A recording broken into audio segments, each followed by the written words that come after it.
పాపం విష్ణుప్రియ అనిపించింది ఈరోజు ఎపిసోడ్ చూస్తే.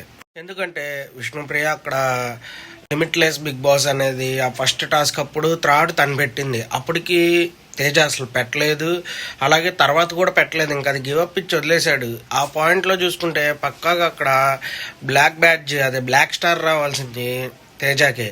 కానీ మరి వాళ్ళు ఏం ఆలోచించి ఇచ్చారో కానీ అది మాత్రం చాలా తప్పు అనిపించింది. రెండో టాస్క్ కూడా చాలా బాగా ఆడింది విష్ణుప్రియని కావాలనే, అంటే వాళ్ళకి నచ్చినట్టు ఉండలేదని, మాట్లాడలేదని మరి అలా చేశారో, ఎందుకు అలా ఇచ్చారో తెలియదు. కానీ అదైతే తనకు పోవాల్సింది కాదు బ్లాక్ స్టార్. దీనిపైన మీరు ఏమనుకుంటున్నారో కామెంట్లో మెసేజ్ చేయండి.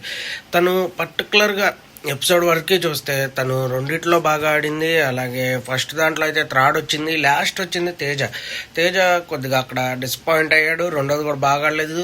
స్టార్ తనకే వచ్చిద్దని తేజ అనగానే తన వాళ్ళ దగ్గరికి కూడా వెళ్ళిపోయాడు. కానీ ఆ టైంలో బాగా ఎమోషనల్ అయిపోయింది విష్ణుప్రియ. ఎందుకంటే చాలా మందికి ఉండిద్ది, తను బాగా ఆడినా అలాగే ఇస్తున్నారు, బాగా ఆడకపోయినా అలాగే ఇస్తున్నారు. కాబట్టి ఆ పాయింట్లో తనకు అలా అనిపించింది. మీరేమనుకుంటున్నారో కామెంట్లో మెసేజ్ చేయండి. మన ఛానల్ లైక్ చేయండి, షేర్ చేయండి, సబ్స్క్రైబ్ చేయండి. తప్పులు ఏమన్నా ఉంటే క్షమించండి.